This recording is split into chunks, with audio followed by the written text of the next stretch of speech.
Hi everyone, and thanks for joining us at PMM Fest. Before this session starts, I just wanted to say a big thank you to all our sponsors, our partners, you, our festival attendees, and all our speakers too, because without all of you guys, none of this could have gone ahead and be the success that it has been. If you've not already checked it out, do check out our AMA site. Lots of our speakers will be heading over there after their sessions to take your questions and give their answers. So yeah, head over to the AMA site. That's all from me today. Enjoy the session. Your customers are your best spokespeople, so you want to make sure your prospects hear what they have to say. After all, trusted endorsements can drive faster sales cycles and boost marketing conversions, which helps you unlock faster growth. But when it comes to going on the record, even your best customers can go silent, and who can blame them? Partnering on case studies is time-consuming, and it's painful to work through the legal approvals often required. Luckily, there's another way. With Tech Validate by SurveyMonkey, you can easily capture feedback from satisfied customers and transform it into powerful content like verified case studies, testimonials, and reviews. Want charts that show ROI, cost savings, or competitive differentiation? You got it. With our platform, you'll quickly build an arsenal of highly targeted social proof points, segmented by industry, company size, or buyer persona. You'll get the tools to easily deploy your new customer evidence into top marketing channels and put it in front of your sales team to share with prospects. Plus, there's no need to wait for legal for approvals. With Tech Validate, your customers can opt to share their name or provide testimonials anonymously, with all customer evidence validated by a trusted third party. That's why hundreds of companies, big and small, use Tech Validate to get social proof at scale. Ready to see how it works? Watch our product tour today.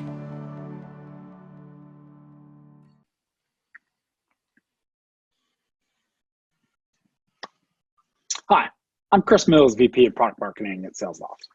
Welcome to this session on driving company strategy with product marketing. I spent the majority of my career working in software SaaS in various product management, product marketing, and strategy leadership roles. I spent a lot of time launching new products and categories and working closely with my counterparts in product and sales to drive go-to-market strategy and growth. In this presentation, you'll learn how product marketing teams can help set and drive overall company strategy and key initiatives, get involved in build, buy, partner decisions, and leverage pricing and packaging levers to drive growth and profitability. SalesLoft, for those not familiar, is a software company that delivers software for salespeople to help them build pipeline, manage deals, and engage with customers across the revenue lifecycle. We're a venture-backed company headquartered in Atlanta with offices in San Francisco, New York, Indianapolis, London, and Guadalajara. We have about 2,600 customers and 70,000 salespeople on our platform. We orchestrate about 1.2 million salesperson to customer interactions every day.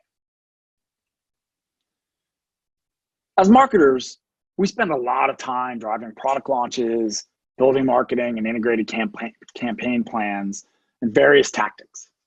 But without a guiding strategy, we may be running fast, but not getting anywhere. And in worst case, running off a cliff. By its nature, sitting at the intersection of product, sales, and the rest of marketing, product marketing is in an ideal position to inform and drive company and go-to-market strategy. One of the key areas that we can make an impact on is which markets to go after. You can't go after every market, so you need to pick one or a few. In Jeffrey Moore's Crossing the Chasm, he talks about a framework to evaluate different markets based on market attractiveness, the company's current and or future ability to execute in that market, and obviously the size of each of the markets that you evaluate. At SalesLoft, and probably this applies at your companies as well, we looked at a bunch of different potential growth markets to go after. For example, what tech ecosystem do you want to play in? For example, in the sales technology space, we complement CRM. So did we want to go after a specific CRM market like Salesforce? Did we want to support all of the different CRM platforms or perhaps some of them? Which industry should we focus on? What use cases and personas do we serve today? And are there opportunities to expand how we serve those particular users and personas or different use cases that apply to those? If you play primarily in smaller or mid-sized companies, is there an opportunity to go upmarket and sell more into larger enterprise companies? And then finally, is there an opportunity to expand internationally and go global? When I joined SalesLoft, we were actually exploring all of these different options at the same time. My team led an effort to size and prioritize these different growth strategies. We used market data to estimate the number of companies and potential revenue in each growth lever, and then evaluated them using a modified version of the Crossing the Chasm model. We evaluated each growth market based on a scoring model that scored them based on size, the level of effort that we thought it would take to train and enable our sales and customer-facing teams to support that market, the potential level of product investment that would be required to meet the needs of that market, for example, for international supporting multi-language. Then looking at, did that market have a clearly identifiable buyer and customer that we had access to or could get access to? And then, did they have a compelling reason to buy our solution? And was there any urgency? And then we looked at sort of general product market fit for that segment. As an example, are companies in that market adopting technology like ours, or are they laggards and have not yet invested in similar technologies? And then finally, what's the competitive dynamic in that market? Are there competitors there? What are the competitors like? Are they strong? And what are other barriers to entry into that market? So all of that work fed into our 12 to 24 month strategic plan that highlights our vision of where we see the market going, our mission for what we want to deliver for our customers, our core values as a company, how we measure our goals in terms of revenue and market leadership, and then these growth levers down in the right-hand corner. We chose 3 growth levers around commanding upmarket or going to serve larger enterprise customers, deliver full cycle, which really meant serving a wider portion of the sales revenue organizations within the customers that we serve, and then going international. All of these growth levers and the other different levers on this strategic plan fed into a very large project plan, essentially, that was segmented out by each of the levers that were here with detailed project plans of how we were going to execute within each of those levers. So remember, when you're looking at different markets and where to go after, definitely gather input from different stakeholders, people within the organization, within sales and marketing and customer and product. Quantify and score all the options based on a weighted model. And then choose which ones you're going to go after. You may be tempted to go after many of them or all of them, but I think it's really important to choose. In our case, we chose 3. We thought we had the resources internally, and it was important for us to go after three of the growth options that we considered. We actually considered a lot more. We considered 6 different potential growth opportunities. For some companies, it might be 1. Choose 1 and really focus 100% on serving and winning in that market.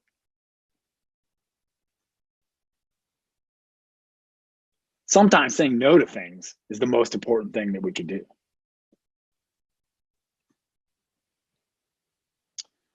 As you look at your strategic plan and start to understand what it's going to take to win in a market, you may have to decide the best way to get there. When the market needs something that you don't currently have, you may need to consider and decide on whether you build it using internal resources in your product and engineering organizations, whether you look at a partner ecosystem and complement your own internally built solutions with a partner solution and how you might go to market with that partner. Or do you want to look at considering acquiring a company or set of capabilities?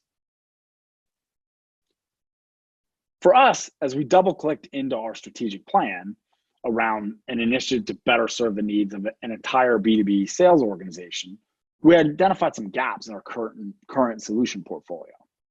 We were great at helping sales development reps and salespeople prospect and engage with customers, but we knew we were missing a pretty critical capability for sales reps who were closers or full cycle reps who did a bit of prospecting, but also were responsible for managing and closing opportunities. And that was where we really kind of wanted to invest in figuring out, did we want to build, buy, or partner for something? Our sweet spot historically had been, as I mentioned, sales development reps and inside sales reps who were doing high velocity selling, sending hundreds of emails and making hundreds of calls every day. And they needed better tools and processes and automation to help them drive that, high velocity of activities. And we did really well in SaaS and cloud companies who had adopted this type of modern sales organization where they had sort of specialized sales resources who did prospecting and high velocity activities versus, closers or hunters that were out, closing opportunities. And so as we looked at the market as part of the market sizing opportunity, we recognized that the number of account executives or sort of traditional sellers was probably 8 to 10 times bigger the number of sales development reps who were primarily specialized on prospecting and handing deals over to AEs. So the market was huge. And this was also validated by some of our external analysts and company advisors who were saying this market that we're in, sales engagement, has a huge expansion opportunity to serve not just the needs of SDRs, but for the full sales organizations. And so as we looked at what we were missing in our current solution portfolio and what the needs of those other types of users in the revenue organizations, we sort of identified 3 major areas. Those sales reps were looking for ways to streamline opportunity management, not just do prospecting and interact with their customers, but how do they actually manage their day-to-day opportunities and understand which ones to work on and how to forecast them up to management. Better forecasting and predictability for those managers to get a better handle on where their revenue was and what the gaps were and where they should help focus their reps. And then finally, coaching. How could sales managers do a better job of using their limited time and resources to coach reps who needed it the most in the areas where they needed it the most and help drive next best actions to get those deals across the line. So then as we identified where the missing pieces of our solution portfolio were, we looked at how long would it take. We partnered with our product management peers and looked at how long would it take us to build our current platform to support those additional use cases and capabilities that those users were looking for. And then we looked at the potential revenue opportunity both today and over the long term as we delivered that solution. And obviously, the longer it took to build that solution, the more of an opportunity cost there was in not serving that market today. So thankfully, over the years at SalesLoft, we've built a fairly extensive partner ecosystem of other software integration partners that complement our solution. We were already partnering with, and our internal sales teams were already using a few solutions that helped them conquer these problems that we were looking to solve. And so after going through a due diligence process, we ended up actually looking at a couple of the partners that were in our ecosystem and actually acquired those 2 companies. One was a company called Note Ninja, and the other was a company called Costello that did respectively conversation intelligence for coaching purposes, and Costello helped manage opportunity management and forecasting.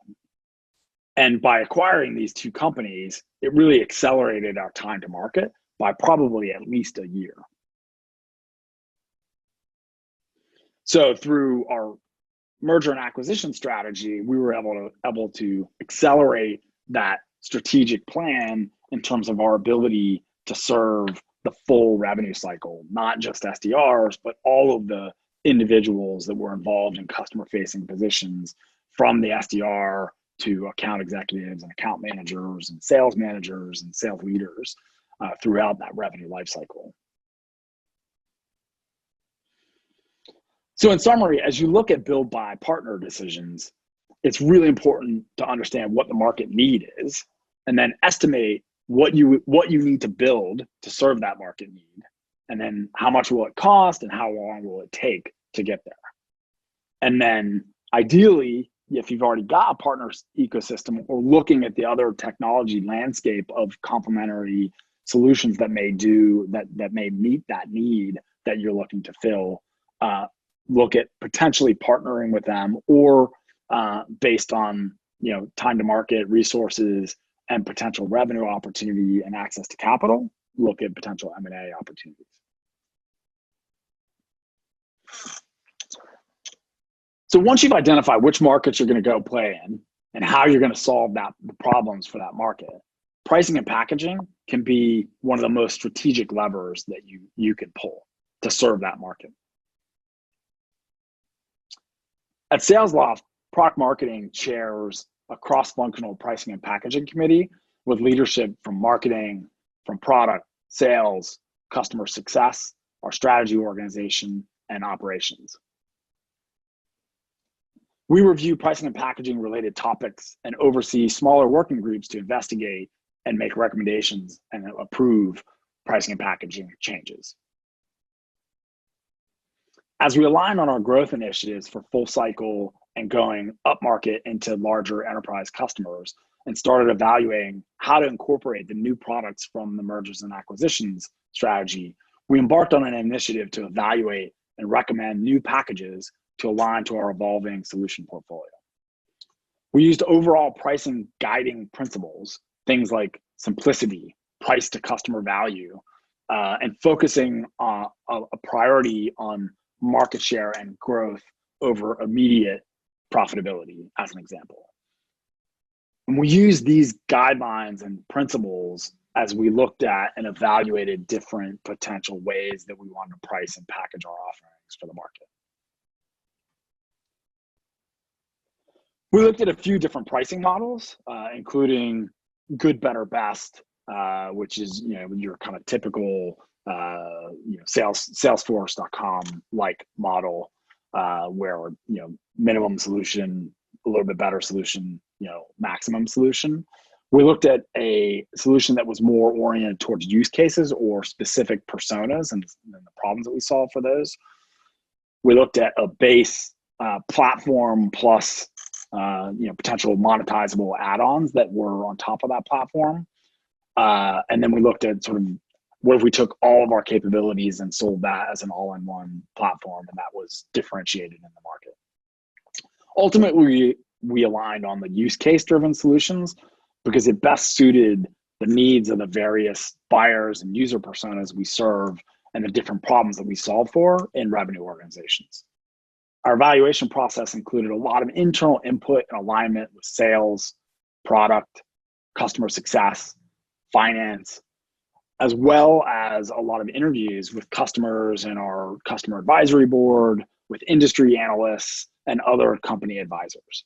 So it was a very comprehensive process to get both internal alignment as well as get external validation. So our plans bundle different capabilities and products within our solution portfolio to serve the needs of the different roles in the sales and revenue organizations within our customers. It allows us to mix and match different packages for different types of users within the same organization and provide those solutions at potentially different price points and willingness to spend within a revenue organization. So customer success team may buy one thing, an SDR team may buy another thing, and a full cycle rep or AEs may buy another thing with different sets of capabilities at different price points. One key element to pricing and packaging, or really any strategic initiative, is you need to measure the results and effectiveness of this change or strategy that you're driving, so A, if it's working, and B, if it's not, how to tweak and make adjustments to see if something else works better. So as we looked at measuring the effectiveness of our pricing and packaging offers that we rolled out at the beginning of this fiscal year, we've seen a huge success of these new packages, including a pretty significant increase in our monthly average revenue per user, a significant decrease in the amount of discounting that we were seeing from our sales and customer success and renewals who are driving new deals and customer expansions than what our traditional discounting was. And then looking at win rates, we saw a huge win rate uptick when we were selling our highly differentiated enterprise package that had all the capabilities of the platform in it. So in closing on pricing and packaging, it's one of the most complex cross-functional things we do in product marketing, and it's really important to work cross-functionally to get input from not only leadership, but also frontline sellers who are ultimately going to be the ones that take these solutions to market and sell the value around them to customers. Also really important to talk to external folks and not just sort of internal baseball.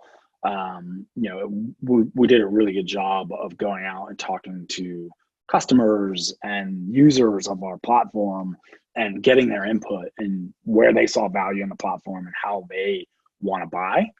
And then also leveraging industry analysts and external company advisors to get their input as they look at lots of other different companies that are pricing and packaging solutions for the market. And then, one of the things related to pricing and packaging, particularly if it's a significant change, is there's a lot of change management involved. So it's really important to stress as a part of the project plan, making sure that you've got adequate level of sales and customer facing teams enablement, and that it's communicated both internally as well as how these changes are communicated within your customer community as well. And then I can't stress the importance on making sure that you measure the effectiveness of any changes that you make from a pricing and packaging perspective, and then make adjustments as needed. So in summary, product marketing, when done right, can have a huge impact in forming and driving company strategy.